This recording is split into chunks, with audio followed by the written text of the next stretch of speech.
So today's session will be presented by Dr. Nick Etches, Dr. Chris Sarin, and David Turner. Dr. Etches is a medical officer of health with AHS, Calgary Zone, where his portfolio is centered on harm reduction and quality improvement in public health. Dr. Etches also works clinically in addictions medicine at Metro City Medical Clinic in Edmonton with a focus on opioid dependency treatment. Dr. Sarin is a dual-trained family physician and community medicine specialist. His work focuses on preventative medicine and public health. He works for the First Nations Inuit Health Branch of Health Canada and at the Elbow River Healing Lodge in downtown Calgary. David Turner has 30 years of experience facilitating government contracts and stakeholder relations with Indigenous communities across Canada. Presently, David is an Indigenous engagement advisor for AHS, working with communities in response to the fentanyl issue. And for the Q&A session, we have Amy Woroniuk on hand. I apologize if I butchered that. She is a harm reduction coordinator working out of the Sheldon Schumer Health Center in Calgary. So without further ado, I'd like to pass it off to Dr. Etches to begin the presentation. Hi everyone. So our objectives today, we're going to talk a bit about where we're at with the opioid crisis. I know this has been a long-standing issue now, but it's good to get an update as well, and to talk about harm reduction strategies and opportunities for collaboration with Indigenous communities. So this is what we're talking about, and if everyone remembers when this first happened, this is what fentanyl looked like. These previously were oxycodone 80 milligram tablets, and then organized crime essentially started counterfeiting them as fentanyl. And the biggest issue with these is that each of these pills contains a different amount of fentanyl. It's sort of, the analogy is the chocolate chip cookie, and you get a different number of chocolate chips in every cookie.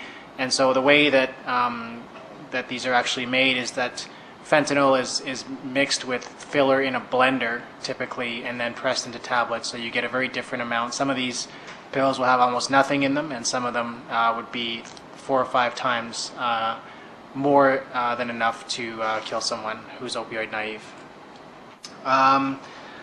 And in general, when we're talking about opioids, there's a number of different types of opioids. Fentanyl is one type of opioid that's used in medicine, is also produced illicitly. But there's other types of opioids as well. I think we're all familiar with morphine, codeine, heroin.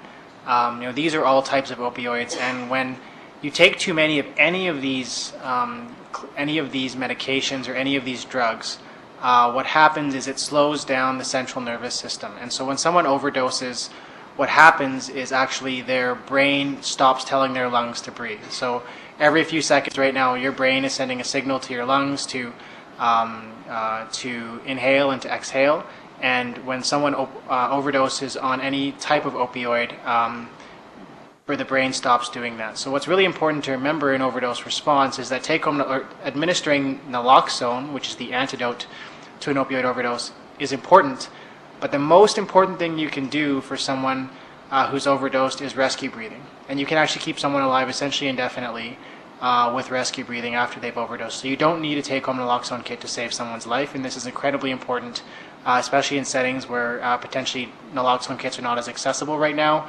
That's an incredibly important thing to remember, an incredibly important thing to teach clients and family members in terms of what they can do to help someone.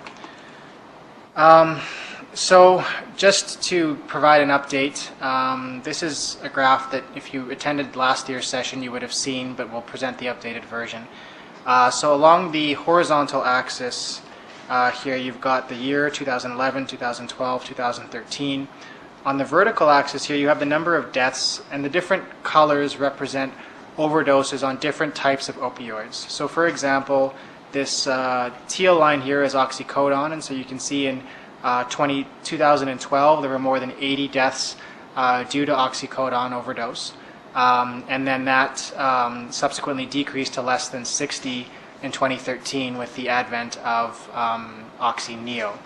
You can probably see which one fentanyl is. It's the dark red line going from the bottom left to the top right. So you can see we had 6 deaths from fentanyl overdose in 2011. We had 29 deaths in 2012, so almost 5 times as many. That more than doubled again in 2013 to 66. And in 2014, we can see what happened with fentanyl there. 120 fentanyl overdose deaths. In 2015, we can see what happened if we shrink the graph. 257 fentanyl overdose deaths. In 2016, we can see what's happened if we shrink the graph again. 368 fentanyl overdose deaths. And this is what we're on pace for this year based on the data that we have for the first half of the year. So there's been a lot of activity in this area, but suffice it to say that the problem continues to get worse. And this is being seen in many jurisdictions across Canada and across North America. No one's really been able to get a handle on this issue yet, and unfortunately Alberta is no exception. What's also important to remember is that these are overdose deaths, but overdose deaths are actually very small in proportion to the number of overdoses. So this is a graph of the number of emergency department visits for overdose. And so what you can see along the horizontal axis is the year 2004 all the way to 2016. And then on the vertical axis is the number of overdose visits per month to emergency departments in Alberta. And the blue line is males, and the pink line is females, and the gray line is combined. So if we just look at the gray line for now, what you can see is that there has been a dramatic increase, really starting in 2014, in terms of the number of overdoses presenting to emergency departments. And if you look at the average number of deaths per month, for example, in 2015 versus the number of overdoses presenting to emerge, you can see the number of deaths is actually a very small proportion of the total number of overdoses. And the other thing to remember is probably only about 10% of overdoses are ones in which 911 is called. So the number of actual overdose, not most overdoses thankfully don't result in death, but the total number of overdoses is actually probably 10 times higher than what we see with this gray line here. So that's something else that's important to remember. So this is a public health crisis. This has been a public health crisis for a while now, and it hasn't gone away, and I certainly put it to you that this is not going to go away anytime soon, despite our best efforts and what will continue to be our best efforts. There's a lot of issues in terms of why this is happening and why this is very difficult to deal with from a law enforcement perspective. I've heard from leadership of many law enforcement agencies across the country, including our own Calgary Police Services here in Alberta, and basically it's widely agreed that we cannot arrest our way out of this problem, and there's a number of reasons why. So anyone can go online and buy fentanyl powder, and it's you can buy a kilo of fentanyl powder for about $12,500. That's enough to make 1 million fentanyl pills.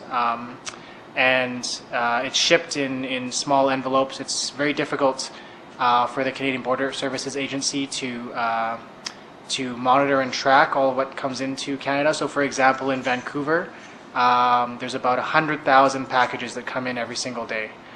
So you can imagine it's not difficult to sneak 30 grams of fentanyl powder here and there through the mail.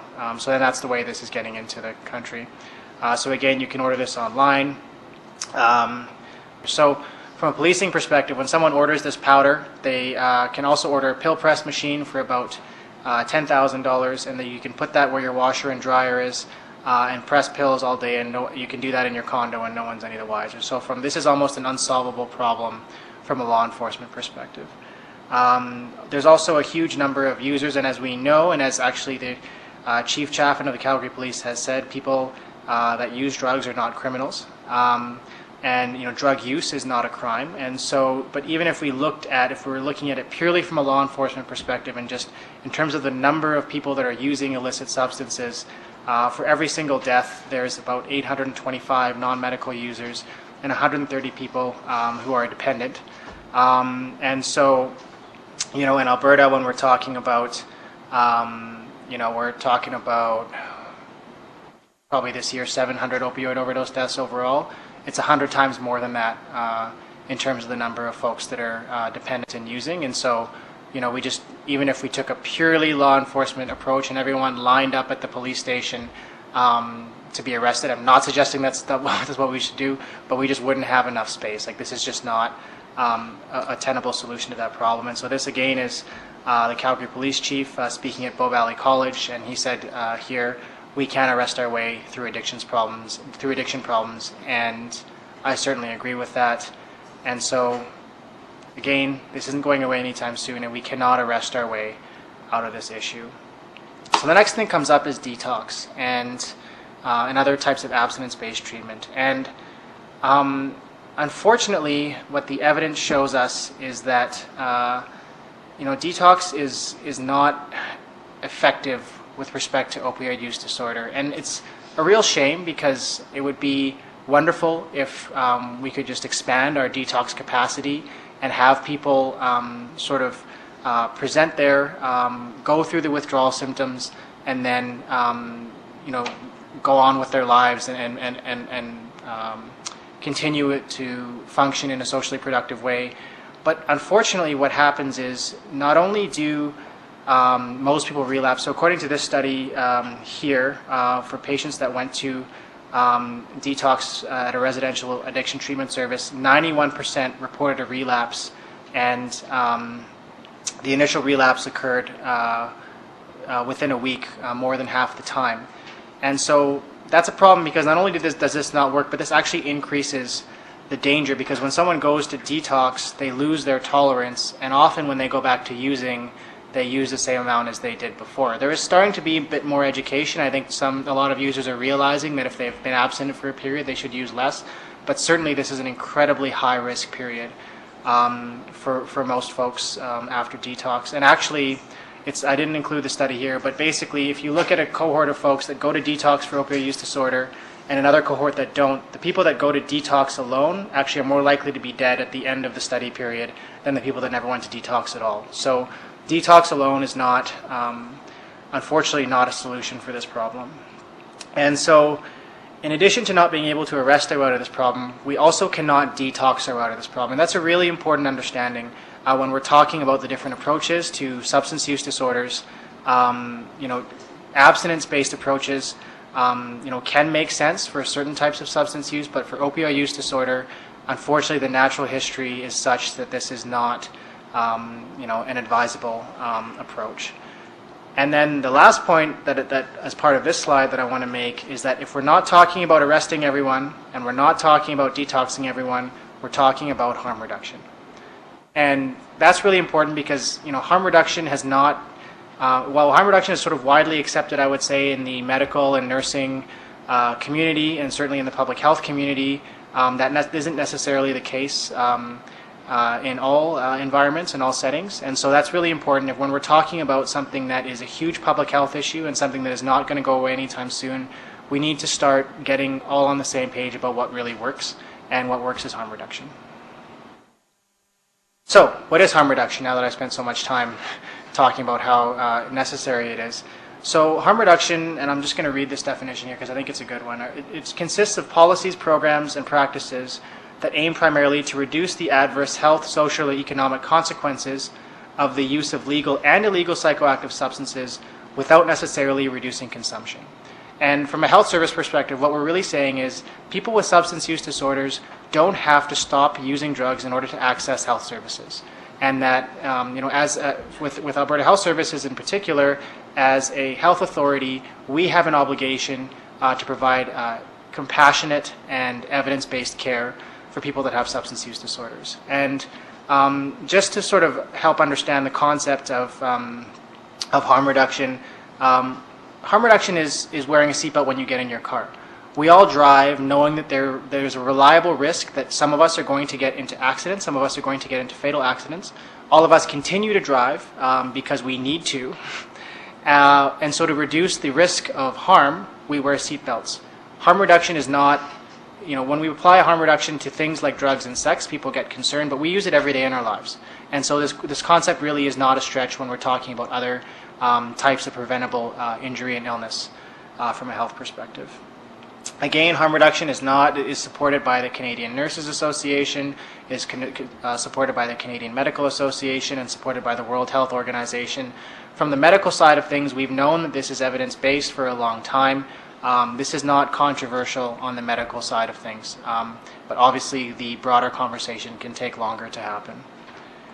And so when we look at evidence-based options for reducing overdose mortality from opioids, we're talking about take-home naloxone, we're talking about maintenance treatment opioid agonist therapy with methadone and buprenorphine, we're talking about supervised consumption services. These are all forms of harm reduction. The evidence-based ways of approaching opioid overdose death are harm reduction interventions. So just to talk briefly about take-home naloxone. Naloxone is basically the antidote to an opioid overdose.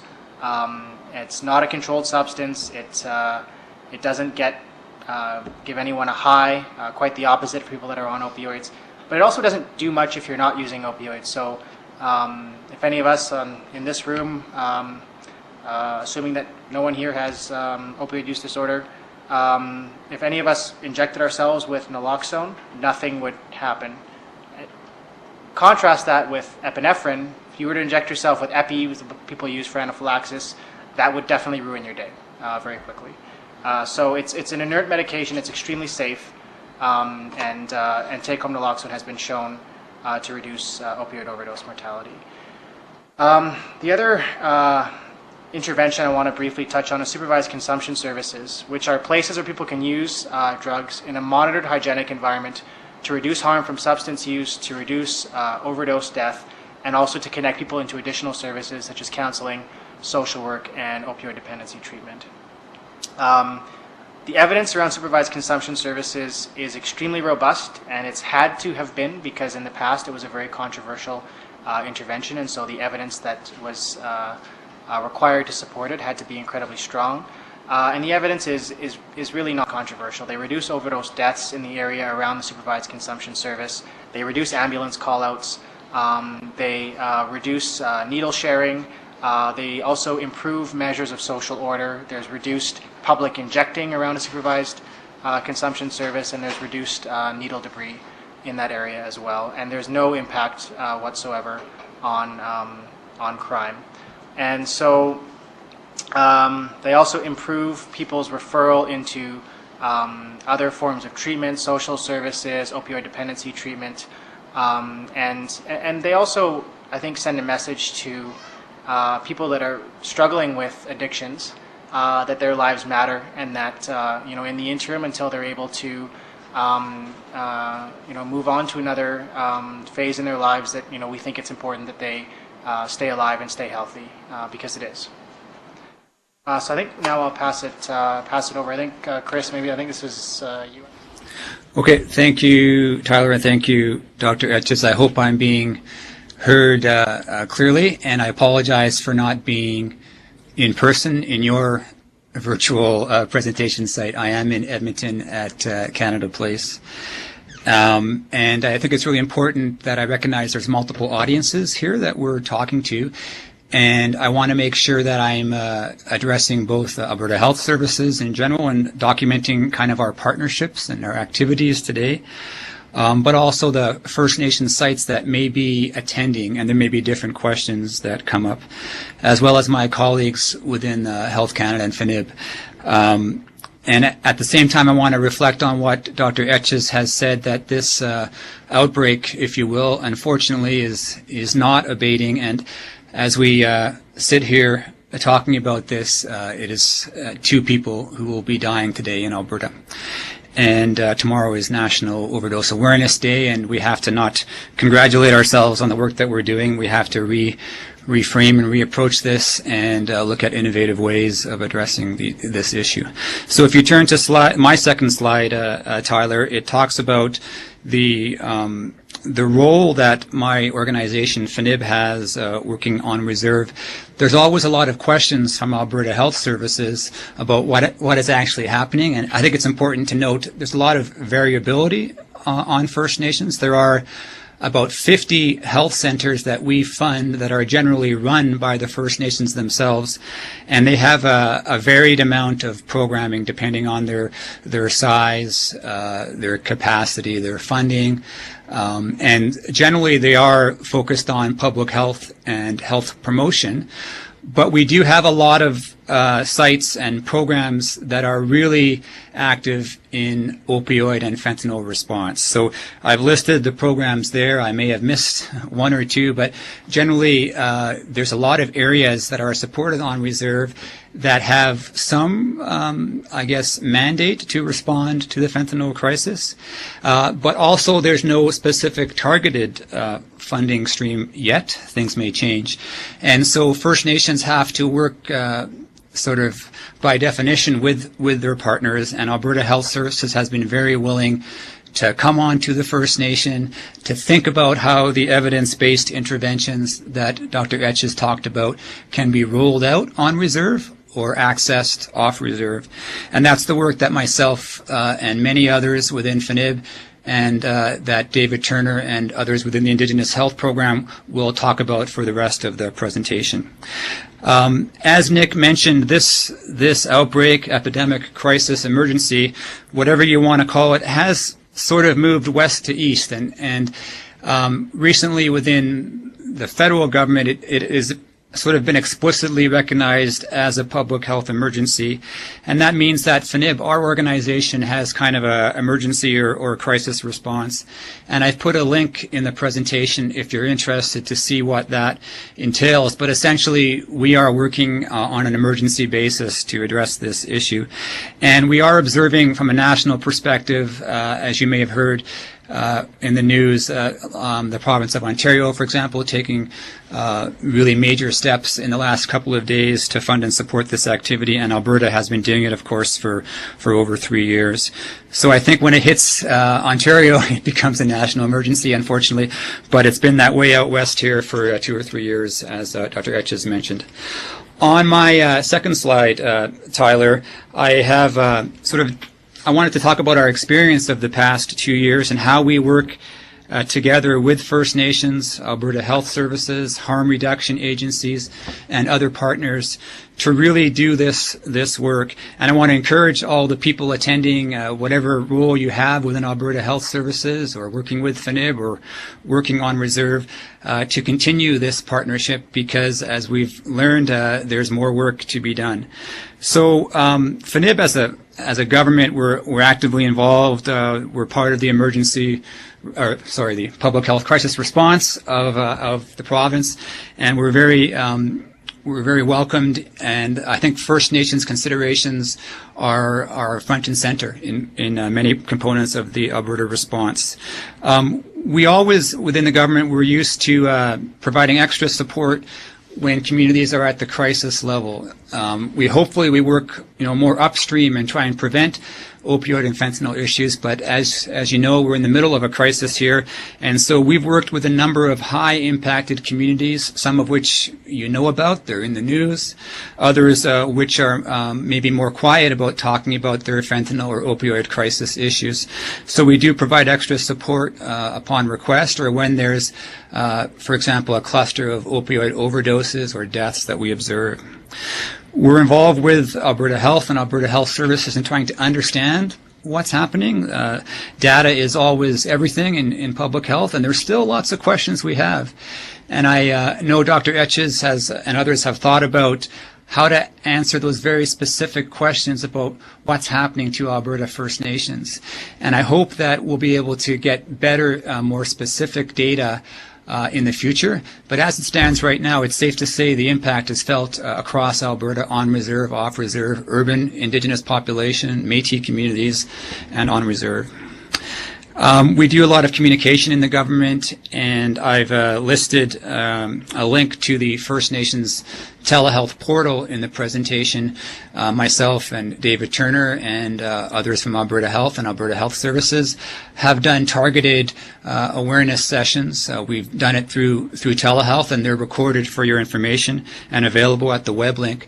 But we also have to reflect on if that's the most effective way of communicating to First Nations. It is pretty good at communicating to health staff that work at these 50 health centers, but it's always better, I think, to go in person. And so a lot of our work is to actually go usually to the First Nations Health Center, to talk to leadership, to talk to health staff, to talk to the general community, and to bring the interventions that Dr. Etches talked about to help the community think about how to implement them with their partners.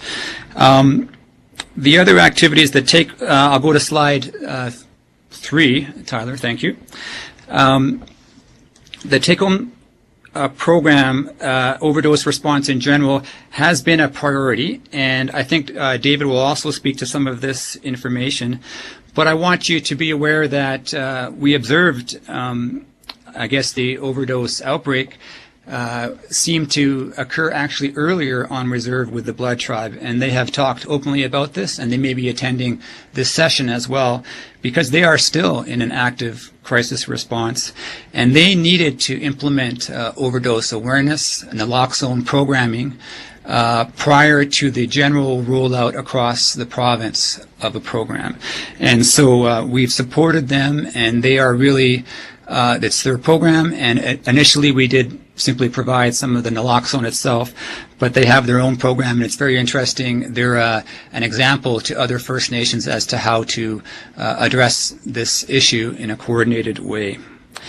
We are working with harm reduction agencies who have been very willing to go on reserve and to do some of this work.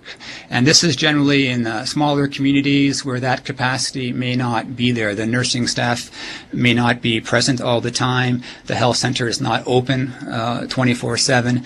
And so these agencies have gone out and are doing take-home naloxone kit distribution and training, as well as awareness activities. We also try to work with FNIB to make sure communities are aware of their access points off reserve, and that includes nearby pharmacies or pharmacies that are on reserve, and of course all the Alberta Health Services sites. And then we do enhanced activities in the remote north and rural areas where the current take-home naloxone program may not be reaching for whatever reason, and so the federal government has stepped in and done some limited distribution of take-home naloxone kits. And currently I'm happy to report that there are 15 on-reserve sites that have take-home naloxone kits and are actively distributing, and that is above and beyond the other sites that I talked about. So we have had some successes. I'm going to wrap up there, and thank you for your attention, and just remind ourselves that there's still more work to do, and thank you for your interest. Well, thank you very much, Dr. Sarin. We're going to pass it off to our last presenter, David Turner, an Indigenous Engagement Advisor in our program. So here's David Turner. Good afternoon, everyone. Thank you for attending today.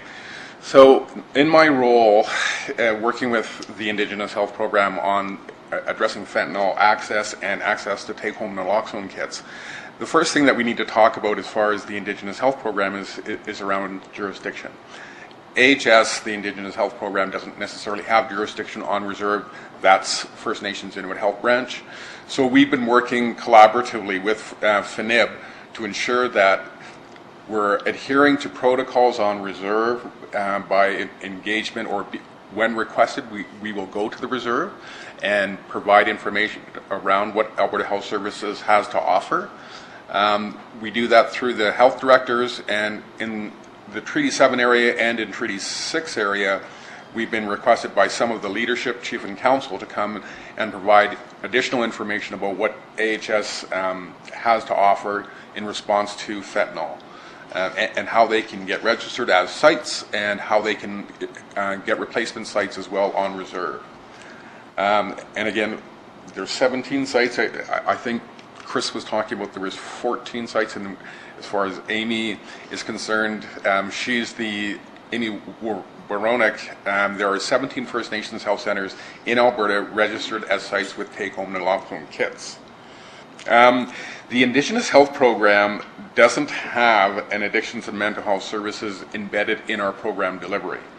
So what First Nations do in each of the zones, the First Nations Inuit Health Branch and the zone directors stay in contact with addictions and mental health services to align and provide services back and forth when requested on reserve. And what that means for, again, I can't stress enough, we don't have jurisdiction on reserve, so Addictions and Mental Health Services are through Addictions and Mental Health. They work with our zone leads. On reserve treatment, and Chris talked a little bit about this, the ATAP program in the Alberta region, these are the treatment centers in the province of Alberta.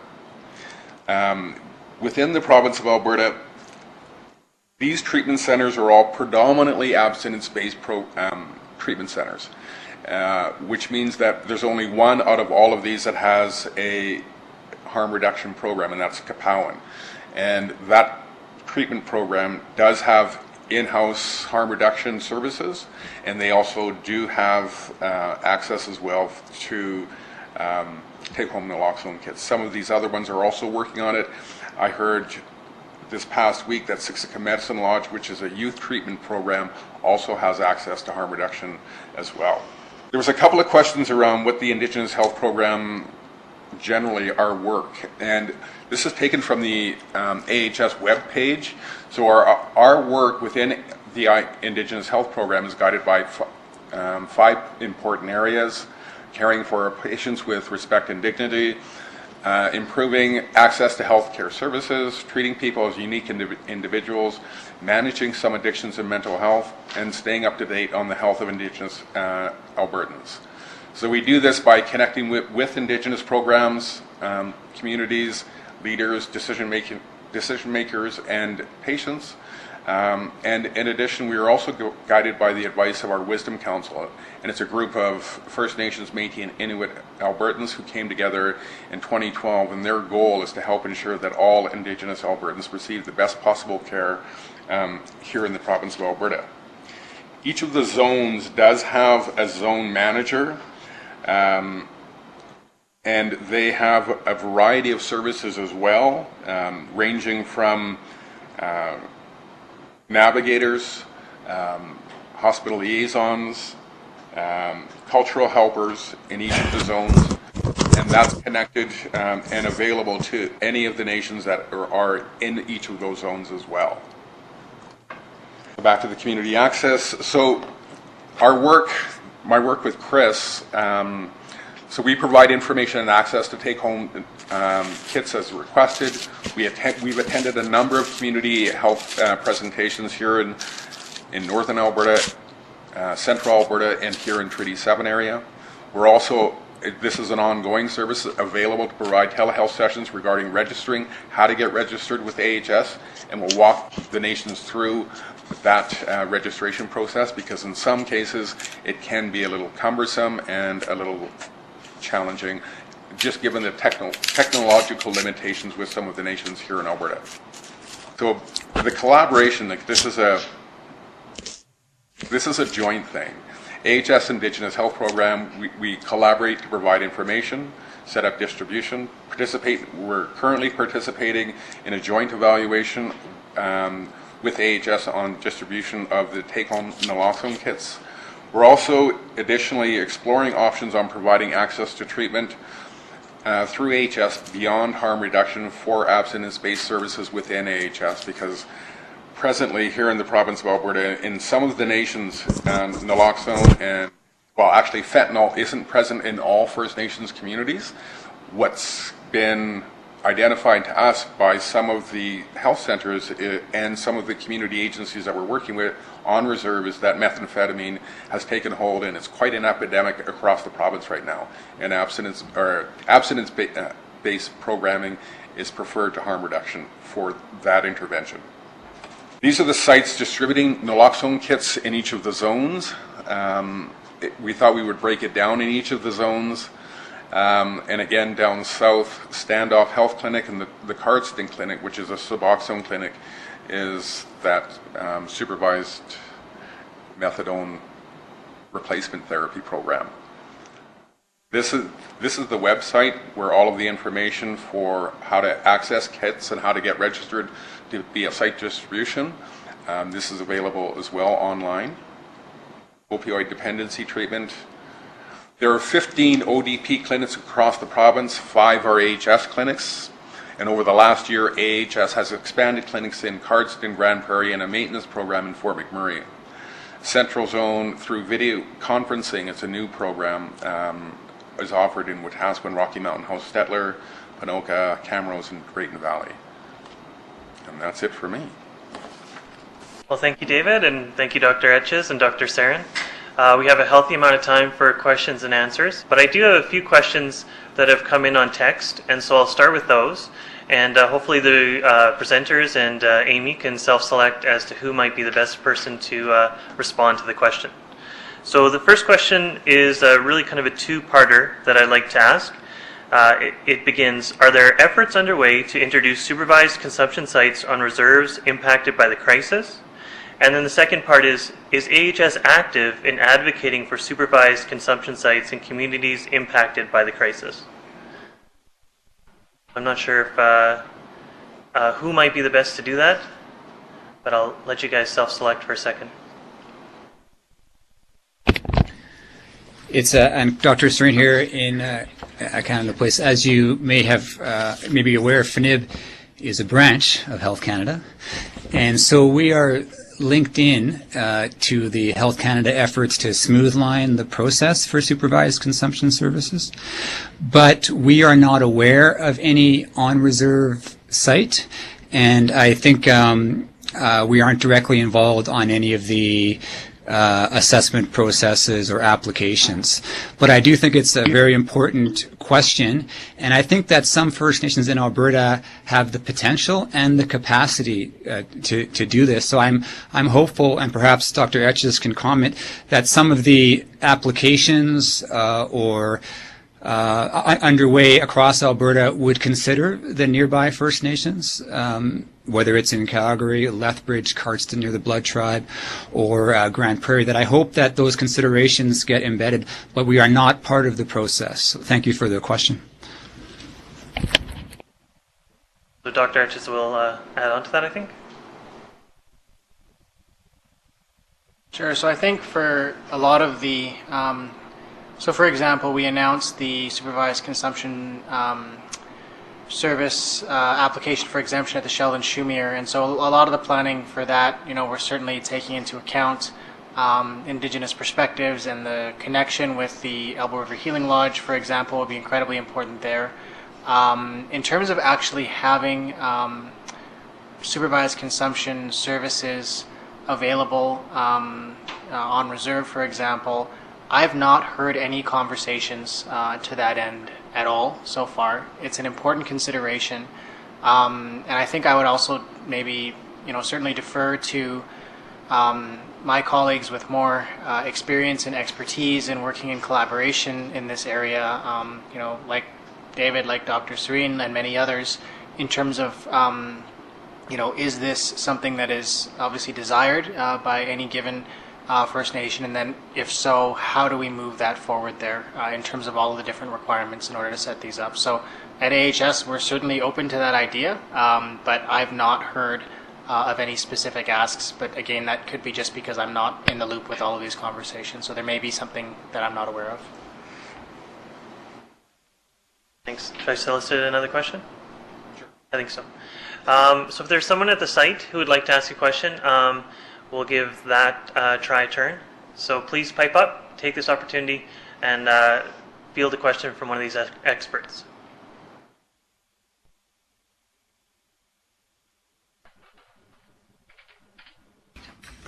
Hi, it's Kristen from South Calgary Health Center. Is there a particular age range in your stats on those that have either overdosed or those that have died from overdose? Is it more prevalent in a particular age range? We'll pass that off to Dr. Etches. Hi, Kristen. Thanks. That's a good question.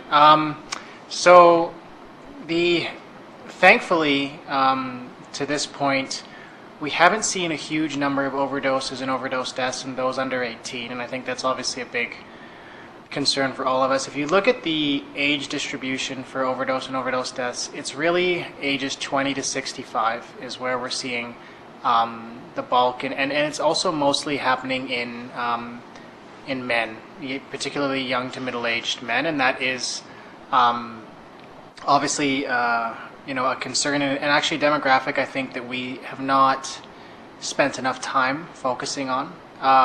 The other interesting thing when you're looking at the epidemiology of this is that if you look at, for example, in Calgary, and sorry to be so Calgary-centric, but that's where we're talking from today. And so, for example, only 12% of the overdose deaths in Calgary are in the downtown core.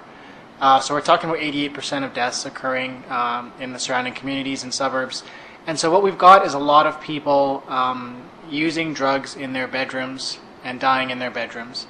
And it's very difficult to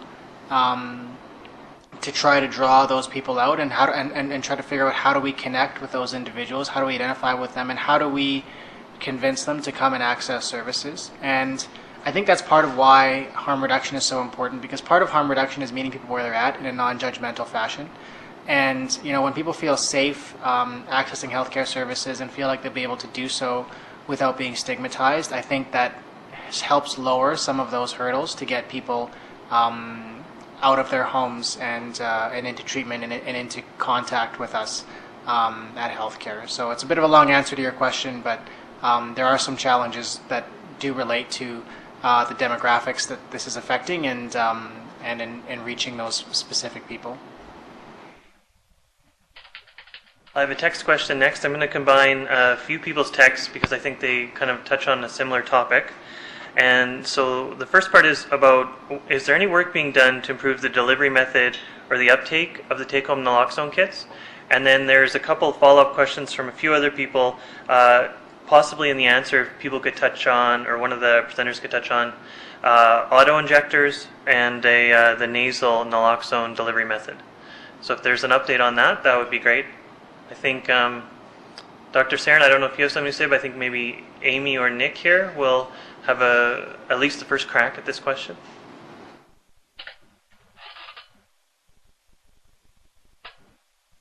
That's a really good question. So currently, as David had mentioned, there is an evaluation.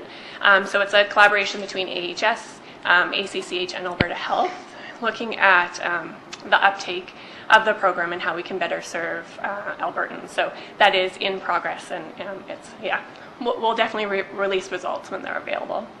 And sorry, the second part? I think they were wanting to know about auto-injectors and nasal delivery method. Sure. So currently in Canada, there's certain sources that are available for naloxone. So the one that is in the kits is the injectable formulation. So kits cost on average $30 each. The nasal formulation costs $150 for 2 doses. And we don't have the auto-injector in Canada, but it costs $500 in the US.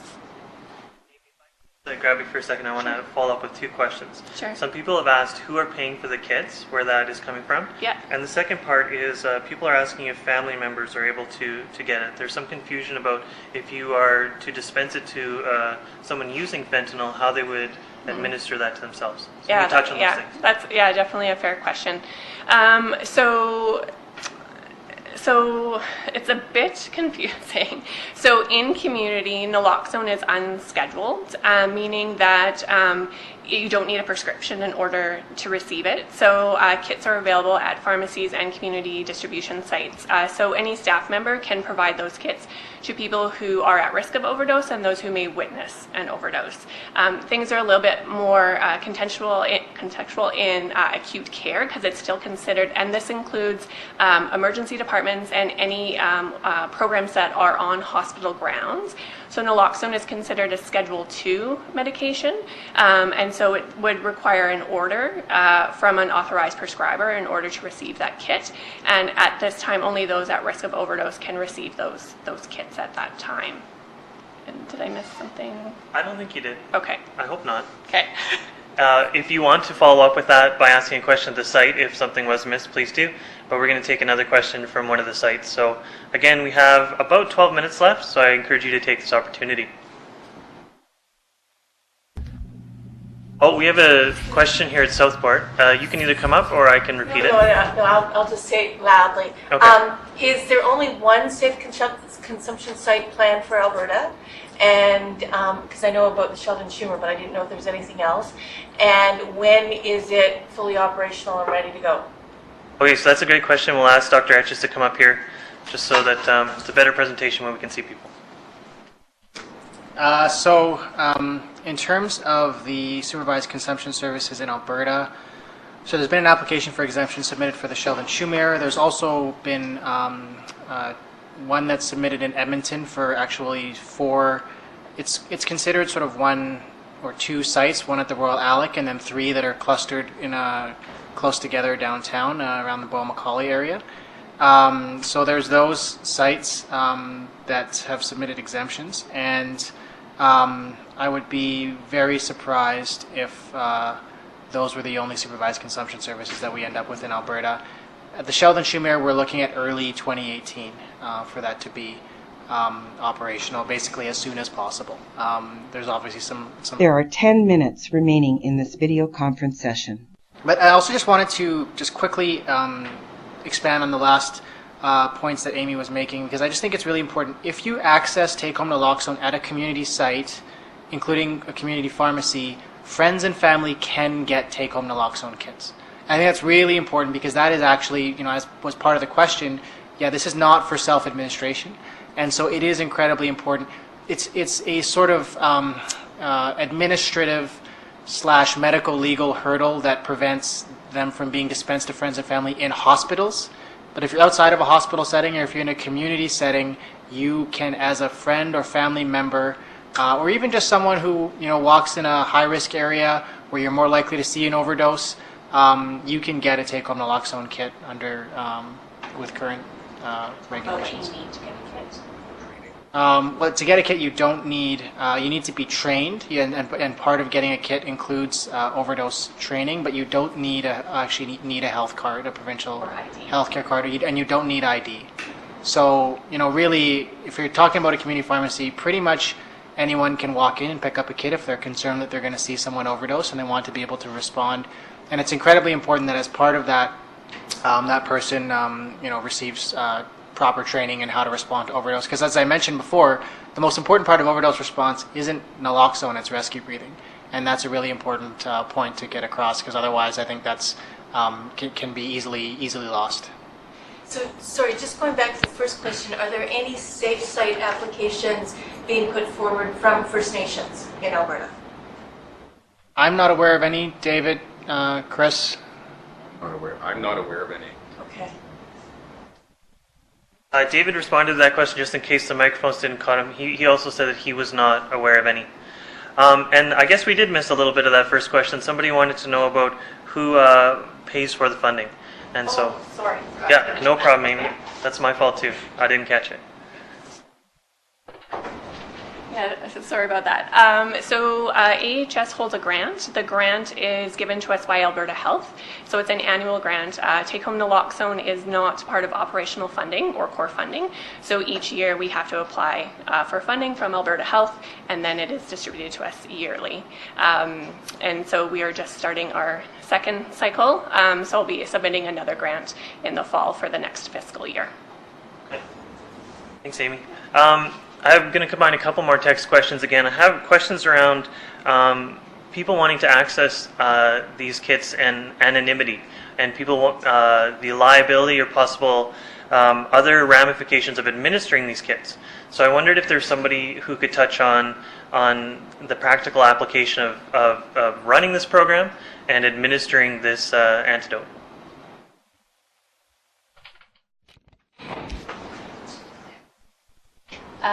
So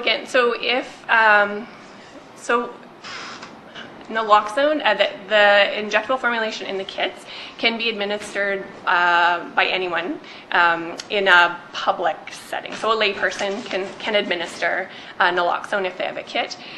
There's a slight legal issue when it comes to administering naloxone being an IM injection as part of your employment. So IM injection is still considered a restricted activity in Alberta, and so we are currently working with Alberta Health around that legislation so that non-healthcare providers in the capacity of their employment can administer injectable naloxone if a client or someone they come across in the capacity of employment has overdosed. But we do really like to stress, as Nick had said, very few people are engaging EMS. And so we do stress that rescue breathing really is commenced or CPR, and that EMS is engaged as soon as possible. Okay, great. Thanks, Amy. We have about 7 minutes left, so I'm going to try and take one more question from the sites, so I encourage you to speak up.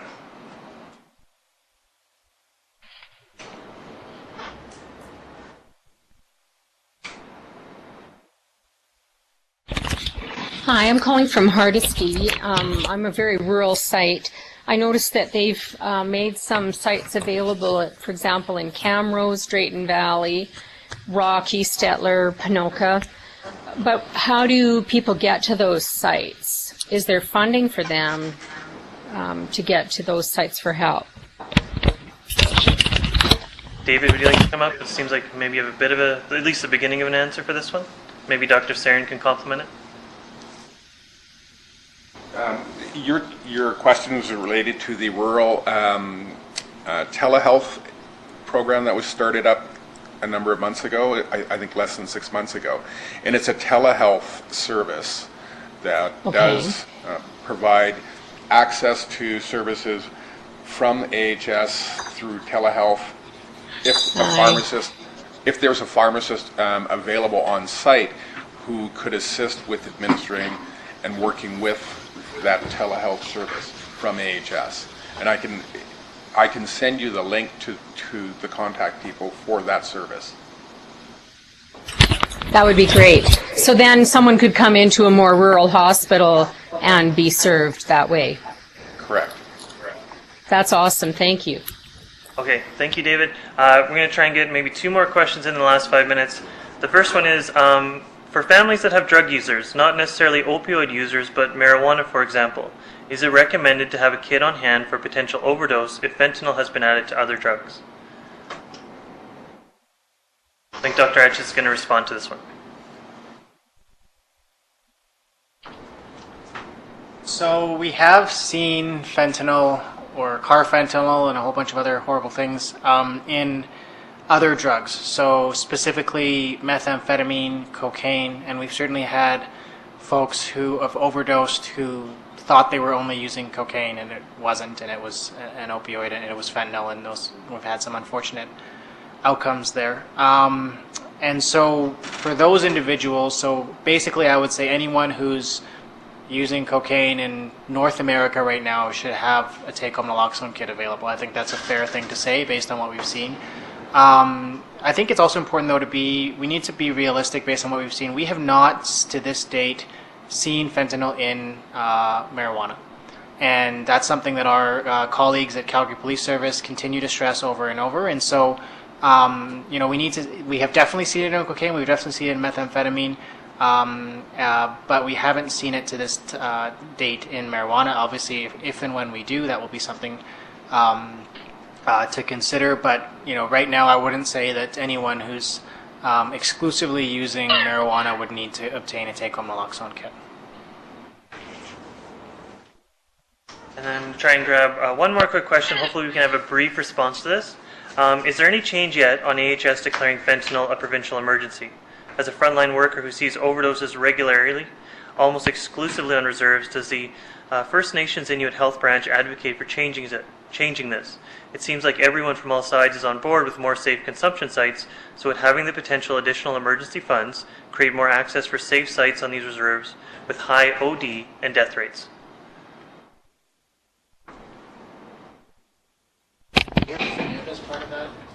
Yeah, it was about does the First Nations Inuit Health Branch advocate for changing this? So I wonder if Dr. Sarin, you could quickly respond to that. Well, thanks for raising the issue.